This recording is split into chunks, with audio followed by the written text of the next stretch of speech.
Street food যে ক্ষতিকর সেটা কিন্তু আমরা অধিকাংশ মানুষই জানি, কিন্তু জানলে কি হবে? আদৌ কি আমাদের থামানো যায়? স্ট্রিট ফুড দেখলেই কিন্তু আসলে জিভের কোনায় জল চলে আসে, আর আমরা কখনোই সেটা থেকে বিরত থাকতে পারি না। হুট করেই চলে যাই সেখানে এবং এক গাদা উপভোগ করে নিই, যার ফলে গ্যাস্ট্রিকের যন্ত্রণা পোহাতে হয় আমাদের।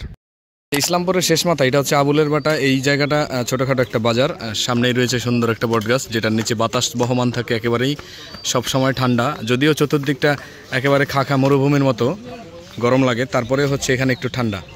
তো এখানে ছোলা পাওয়া যায়। ছোলা এটা হচ্ছে 12 ভাজার মতো বানানোই, তাই না? ছোলা রান্না করা মামা? আচ্ছা, রান্না করা ছোলা। আমি তো মনে করছি 12 ভাজার মতো।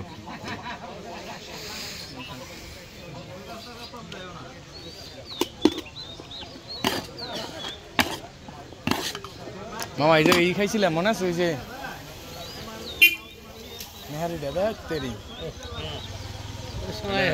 চমৎকার ছিল আসলেই।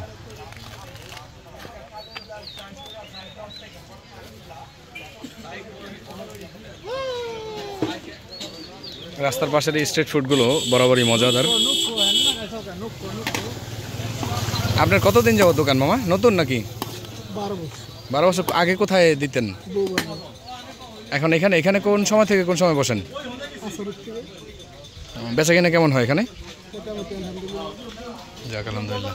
এই চাচা বাসা থেকে ছোলা রান্না করে এখানে এনে বিক্রি করেন। তার বিক্রির বয়স হচ্ছে প্রায় 16 থেকে 17 বছর। এখানে তার ভিডিও করার পূর্বে তার থেকে পারমিশন নিয়ে নিচ্ছিলাম। বলছিলাম যে আপনার ভিডিও করব। উনি বললেন যে হ্যাঁ অবশ্যই করতে পারেন, কোনো অবজেকশন নেই। তো আমি বললাম যে অনেক মানুষ তো মাঝে মধ্যে অবজেকশন দিয়ে বসে যে পারমিশন ছাড়া ভিডিও নিলেন কেন, হ্যান ত্যান। উনি বললেন যে আমার কোনো অবজেকশন নাই, আপনি চাইলে করতে পারেন, আবার না চাইলে নাও করতে পারেন।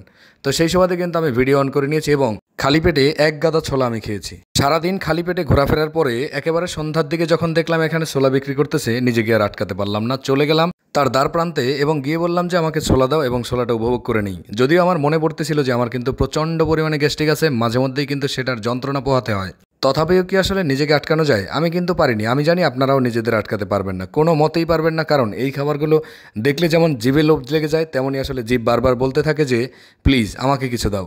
তাকে কিছু দিতে গিয়েই যে আমরা আসলে আমাদের নিজেদের ভিতরটা নষ্ট করে ফেলতেছি দিন দিন, তা কিন্তু একেবারে বেমালুম ভুলে যাচ্ছি। এশিয়া মহাদেশের অভ্যন্তরীণ যে স্ট্রিট ফুডগুলো পাওয়া যায় সেগুলো যদি গণনা শুরু করি তাহলে হাজার খানেকের উপরে হবে। কিন্তু এখানকার এই যে ছোলা আমরা যেটা উপভোগ করতেছি, তন্মধ্যে ছোলাটা কিন্তু ব্যাপক পরিমাণে আমাদের জন্য উপকারীও বটে। যদিও ক্ষতি রয়েছে, তথাপিও কিন্তু উপকারের পরিমাণটা সেখানে বেশি। তাই এটা সম্পর্কে খুব একটা ব্যাড রিভিউ দেওয়া যাবে না, কারণ এটা তো আমাদের শরীরের জন্য মোটামুটি ভালো, আর তাছাড়া খেতেও ভারী মজা। তবে আমাদের সবসময় একটা জিনিস মাথায় রাখা উচিত যে যেই জিনিসটা আমাদের সবথেকে বেশি মজা লাগে সেটাই সবথেকে বড় একটা ক্ষতির কারণ হয়ে দাঁড়ায়। তাই আমরা আমাদের অতিকাঙ্ক্ষিত জিনিস থেকে নিজেদের বিরত রাখার চেষ্টা করব, তাহলেই আসলে কল্যাণ বয়ে আসবে বা নিজেদের জন্যই ভালো হবে।